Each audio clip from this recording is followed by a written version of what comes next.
it's what? Attitude. It's all attitude, because you don't want to get tore down before you even get started.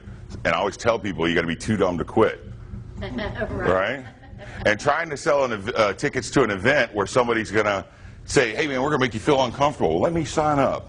You know, that's the last thing we want to hear as people. So the fact that y'all took the step, whether you're already a good closer, salesman, prospector, whatever you want to call yourself, yet or not, you took the right step into going in the right direction, and I'm proud of you to make yourself uncomfortable. So we're going to start the mornings every morning with some good attitude. Is that fair? Great. Everybody wants to have fun? Everybody stand up. We're going to say good morning to everybody because we want everybody to know good morning. In fact, we want the people in the front to know what good morning sounds like. So I'm going to come in, I'm going to count to 3, and we're going to say good morning. And I might call on you if you don't do it loud enough to sound off for us. Fair enough? Stand up.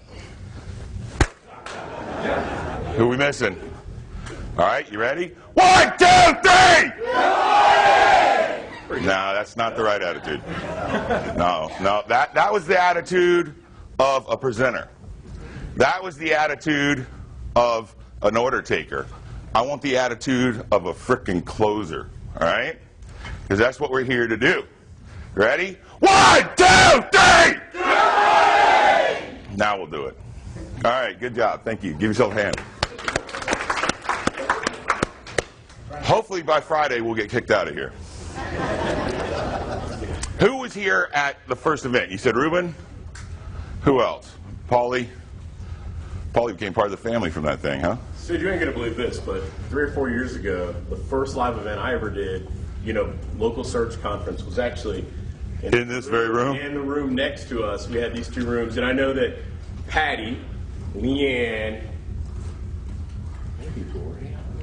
I know you 2 were there, and Wayne. That was where the magic happened. Yeah, that was some crazy stuff. That's awesome. Tim Castleman was drunk on stage, and Tim Castleman insulted somebody's wife. Remember that, right? I got it on film, but I was instructed to edit it out. And she was in the Cover that up. It was not good, and I had to smooth that over. But no, so literally, this exact room, we did an event 4 years ago that I would say there was roughly 80 some odd people there, that a lot of those people are still active today. John Marenko was there, he's not in here, and Barack was there. They, of course, are sleeping it off from the time at the bar last night, but talk about crazy. So this is this is our 3rd event of our non-conference events. We decided against speakers and all that kind of stuff, and we think this is going to be our best format. We took all the feedback from the first 2. We think we got something good this time, and you guys are going to like it. So let's do it, man. That's awesome, man. Tim Castleman, huh? Imagine that. Can you imagine before? Wow, I can imagine him offending somebody for sure. The guy drinks, what, 2 shots before he does his podcast now? He did his presentation with a bottle of whiskey, literally a straight whiskey in his Diet Coke can, if you will. It's called two drink Tim. Two drink Tim. There you go. At least he made a theme out of it. All right, we're good. All right, so Ruben, since you've been here, bear with me on this because we did it in the first one, all right? Somewhere in this room, I want to start off right, and I know what motivates me, and that's cash, all right? There's $1,000 cash in here, either in the drink room or here. Whoever finds it can have it. You got 5 minutes. 5 minutes. Oh, boy.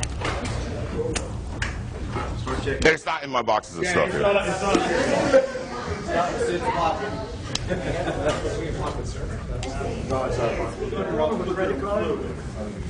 right, we're good. That's it. I'm sorry. It's all right. No, we're good. That's okay. I thought the guy in the clock almost found it, but we escaped it.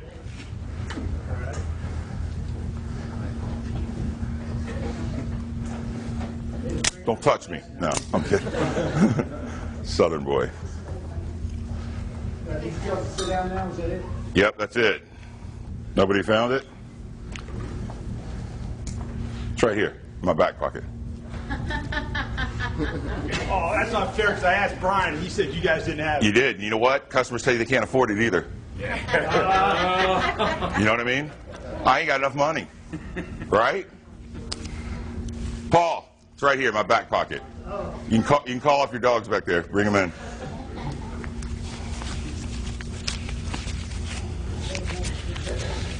How much money did I say? Okay. Count these for me because I get, I might not know how to do it. 2, 1, 2, 3, 4, 5, 6, 7, 8, 9, 10, 11, 12, 13, 14, 15. Hey, I was lying to you too, man. I got 1,500. Right? What do you got to do? You got to ask questions. What are buyers going to do? Lie. What are they going to tell you? I ain't got the money. It ain't in my pocket. It's in my back pocket. And you know what? Maybe it's in my back pocket, but I only told you I had 1,000. I had 1,500 bucks. Happens to you every day. The difference is anytime two people meet, what happens? Sale is made. That's right. I convinced you it wasn't in my pocket. And it wasn't. It was in my back pocket. Right? I'll see how many more times I can pull that off. It's going to be tough, huh? I thought Joan was going to jump on me like a spider monkey back there. Oh, Grandma Jean, Grandma in my butt. I didn't even tell her about that. So. All right. Point is that salespeople lie, or, salespeople lie. No, they shouldn't. But people lie about what money they have, how much they have, where they have. And in reality, you're supposed to just ask the right questions. A lot of people said, I said, what's the key to sales? Some people are like talking, and you think that in first. What we're going to learn over the next 2 days is that closers aren't talkers. To be a salesman, you don't have to talk. And you sure don't have to be witty. You don't have to have all the quickest rebuttals. But if you get out there and immerse yourself and do it, you're going to develop those rebuttals. Because you're going to find when you really own into a product and hone down, not when you go out and try and sell it 3 times and go, that don't work. Right? When you really go out and see 100 dealers, for instance, then you can make a choice and be a decision and actually be an authority on telling people some advice or what your experience was. And you'll realize that a lot of the pushback is going to be similar. And you can rebuttal so. Because you practice, right? You're going to have a little bit of direction of what Syd said. You're going to hear a little bit about what Paul said. You're going to take a little bit of what Brian said that you liked because that was your style. And you're going to put that together and do what you do, right? And that's how it works. So in sales, like, how lonely is it to go out, you're cold calling, right? And you get told no all day. That's like, you remember back in the day, or maybe some of you are still hunting out there, Todd, when you go out and you go try and pick up girls at bars and stuff? Who liked it when the girl said, no, I don't want to dance? Not with you. No, I don't want to hang out with you. Shooting you down, you're like a little biplane hitting the ground. Damn, I won't do that again. But it was always the friend that was like, I don't care. What about your friend? You know what I mean? That was the guy that met a girl every night, right? I hate to refer to that, but that's the same as sales. When somebody says, nah, man, we don't need this. We worry with Hyundai. We don't need you. Hyundai's got it taken care of, for instance. It's the guy that's too dumb to quit. Well, great. How about the other manager? He want to make money this month? Great. How about your service manager? You think he's loosened up a little bit and wants to make some cash? You know what I mean? It's you gotta be the one that makes them say no twice. Everybody understand that? Because that's going to be important, because Friday you guys are going to prove all this. Here's the other thing, and I know I did this in my first event too, and I only got 4 of these left, but I think it's very important. How many of these events have you been to? And I would make y'all go through and do it, but I'm not going to do that, so I just tortured you all on the money.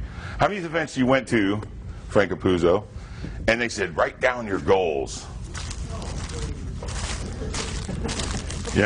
Write down your perfect day. Oh, great, I'm going to do one of you. Right? And you sat there and wrote goals. I know all you have goals. Do you have goals? No. Who has goals? Who has big goals? Who has little goals? Who has short-term goals? Long-term goals? Okay, well, good job, soldier. You can tell who's been to the event before. Take your goals, wad them up, throw them in the trash, because that's what you just did by calling them goals. We've been trained, shoot for the stars, you'll hit the moon. Nobody wants to do that. Man, I want to make things happen. I don't have goals. I have obligations. Quit calling them goals, and you'll see yourself hitting your obligations. If you made an obligation to your wife that you would be home at 5 o'clock, are you going to be home at 5 o'clock? She's listening. Right? If you promise somebody that you're going to, do something, are you going to fulfill what you're going to do, or are you going to say, it's okay, I tried to meet you out there at the racetrack, but we're just not going to go this weekend? No, you show up, right? That's good character. Well, the same thing you got to be with yourself. You got to have good character within yourself, and quit robbing yourself and calling them goals. So, I actually had these. We're going to make a life changer for you. Mark, you're too good for us. I'm kidding. I love the kid. Here you go. Appreciate it. Do you ever get one of these? No. You're going to love one. Here you go. Thank you, baby. Oh.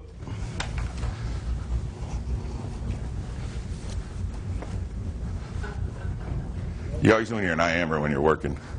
Answering support tickets. Can I have some of these for my productivity research? You very, very, very should. I got like 200 of them at the house. Be my bonus. That's their first webinar. That'd be nice. I think they would appreciate those. So this is a shirt that I had made up. And notice I got them in green, right? I like to kind of tie it to the military thing. My father was a Marine. Oh, I thought it was money. That too. That too. Green for money. But what does this say right here?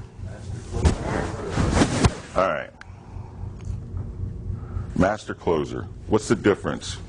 So, have you seen the people that, have you ever seen anybody go, don't call it closing, it gives the industry a bad name. You heard those guys? Seen that jackass on Facebook saying that? I want to come out of, I'm calling glued. How dare you disgrace what you work so hard for, right? There's 3 different types of salespeople, and you need to ask yourself and be honest. What kind of salesperson am I? Where am I at in this world? Because by identifying it, you'll be able to increase it. And you might know some of these people.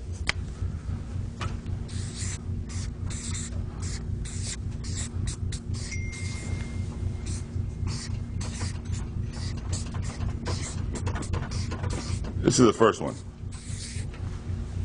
So you may know any examples of order takers? McDonald's.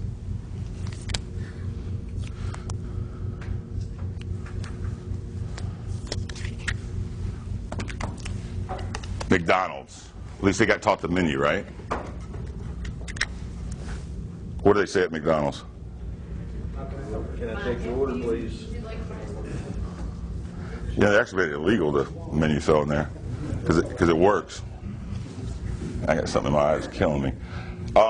Like to supersize it for 29 cents? Right?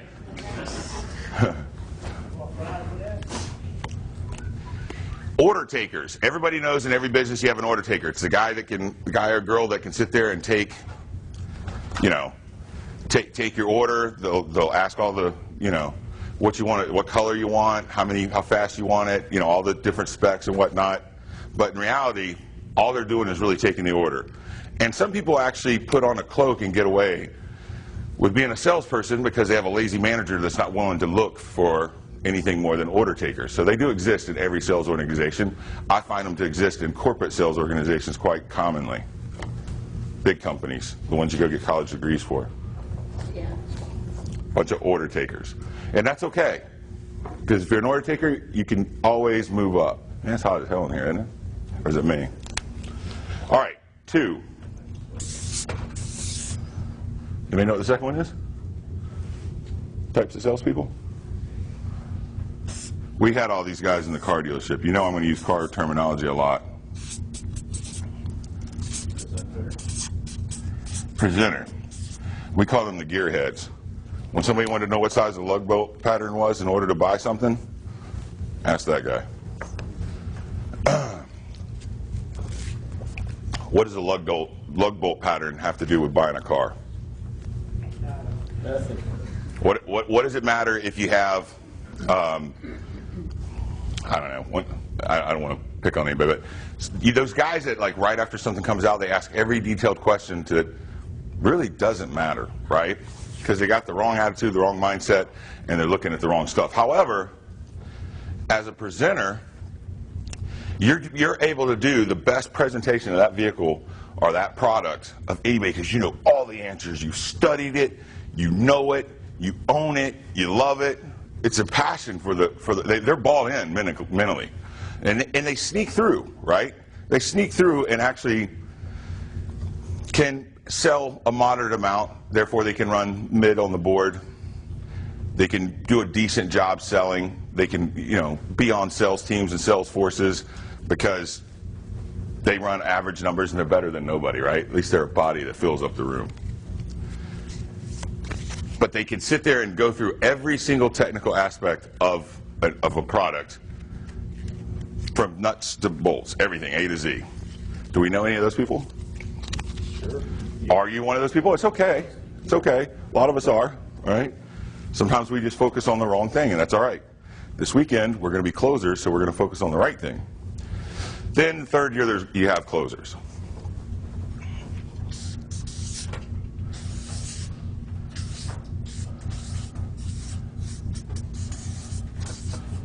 What's the difference between these?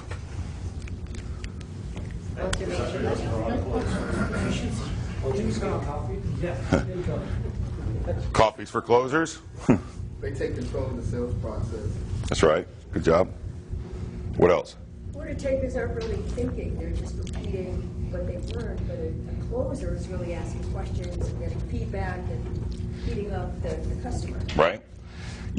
For lack of terms, because I know, sometimes I water it down because people don't want to hear the ugly of it, but in reality, closers were born swimming because they're sharks. They smell blood, and when they smell blood, they get hungry, and they create opportunity. That's the difference between a closer and a presenter. Presenters are great, man. My buddy Todd Wombold, good-looking kid. The wives always loved him. He got along with the kids. If they had 2 kids with him, they're going to love him. He's going to be with them for 3 hours. They're going to have a great time. And who wants to buy a car? Nobody. And you're with Todd, and you're going to have a good time. But when it came down to that smelling the blood, he had a cold or something. I don't know. He couldn't smell. He couldn't close a deal. Save his life. Closers ask the right questions. Closers create opportunities out of nothing. Sometimes where it just sounds like an ordinary conversation that some of you as an order taker or presenter would just walk away, a closer will walk in behind you and close the deal, and they're like, man, that Brian Anderson can sell ice to an Eskimo, right? No, Brian Anderson knows how to ask questions. Brian Anderson knows how to ask the customer what it is they're looking for and listening to it. I'm going to say it, and I can't scream it loud enough. Closing is never talking. It's all listening. Right now, some of you I've not spoken in person, some of you I've talked a lot on the phone, some of you, whatever. If I just went and assumptively started trying to tell you, and I've never met you before, how you're going to buy your product and why you want to buy it, what's the chances of me being wrong? Pretty high. As a closer, you want to leave the opportunity of being wrong to minimum, because every time you're wrong, you lose a point. And when you lose a trust point, it's hard to get it back. Real hard. Some of you have had those girlfriends or wives or husbands, you lose that trust point, you can't get it back, right? It's hard. Same thing with a customer, except they're more critical. Because they're expecting perfection. Now, be a car salesman. They're expecting you to be, hey, lying to them. People say, car salespeople are sleazy. I'm like, you've never hired an attorney. Yeah, obviously, right? Closers dig to the bottom and find the clear path. Now, is there anything wrong with making the right decision for somebody? Now, when I say making the right decision, it's not telling them how and what they should do. It's allowing them to discover it. My best friend growing up, his name was Chris Martin. It used to blow me away because I would tell him something and he would be like, he wouldn't even listen to me. I'm like, dude, I'm telling you, that's the way it is. And then some other person, he'd be watching some TV show, for instance, and he would see on a TV show where they said kind of the same thing, but it was him that came to the conclusion then, not me telling him. And he would be like, the lead cheerleader about all this stuff, like rocking, going, man, I tell you, being, whatever it is, he's so excited about it because he came to the conclusion, not because I was telling him. You understand the difference on that? That's how people sell themselves. Let them sell themselves. All you're supposed to do is make that path between here and the end clear. You make their decisions obvious. You answer their questions that they're going to have for them. And then you let them always come to the conclusion. When you're speaking to somebody, what do you do when you want somebody to come to a conclusion? What's one of the tricks? Ask the right questions. Ask the right questions, because you'll control the conversation. What do you answer questions with? All right. Give me an example. You'd like an example from us, is that right? What's that? You'd like an example from us? Yes. Is that right? Yes, sir. What's an example? Oh, you asked the question? Good job. Elementary for some of those. We're light years ahead of some of the others. All right? That's okay. All right? That thing sucks. So, give me another example. Does it come in blue? Do you want it in blue? Right? There you go. If I had it blue, can we go ahead and put the deal together today? That's going for a close. Good job. What's the trial close? Today or tomorrow. If I could make that happen, if I could, would you? Can you see yourself in this blue car? Yep. Hey, if you want to go inside and talk some numbers, go ahead and pull up there to the front. If not, we can put it back in the back. Park it back in the parking space. That's what I did. Some salespeople said, "Do you want to buy this car? Good, put it on the lot where everybody can buy it." If they didn't want to buy it, they go, "Oh, pull in the front because we need to talk about it." They did the opposite, but whose name are you going to put the title in? You know, how many times have you seen this? Don't give me the keys; those are yours. You know, that people are taking ownership. You know, they're holding on to the key. Because when you find what's clear and what you want, to be honest, that salesman sounds like Charlie Brown's teacher. The whole time he's talking to me, I'm sitting there doing 90 miles an hour in a new vet, and I'm thinking, I don't know what this guy's saying, but I'm taking this home somehow. And I'm sure when I left, he was going, "Man, I closed that guy." I'm like, let me tell you a secret about the car business. 85% of the people that walk in the door already know what they want to buy. Now, you've talked to 10 people today, and you sold one car. That means you talked 7 of them out of it. By being a scumbag or whatever you did wrong. Lost their trust, didn't listen to what they wanted. Some people call it needs analysis. I call it an interview, a proper interview. That's where the real close is. All right, so let's see, let's do this. So are we in teams? Are we fair with the teams? How many people are at each table? 4, 5. Y'all are real popular back there. It's fair enough. Let's do this. I want you to get together. Helton's not really. So one of you guys. Well, I don't want to move you around too much. You got Todd. You're all right. You're strong as 6 people anyway. All right. I want you to come up with your team. I want you to come up with a team name. I want you to write up your not really a I don't want a whole page. I just want kind of your theory of your team. You know what I mean? I want your basis of your team. What's your memorandum or whatever you want to say. What's y'all's mission statement? Let's say. All right. Mephisto. Manifesto. I was trying to cut you a break and say only a mission statement, but or a title. What are the teams going to be doing so that we can... We're going to be closers. We're going to become closers. So you're going to be a sales team. We need names. Names, kind of your psychology, philosophy, and I want you to talk about y'all, what energy are you going to have within your team?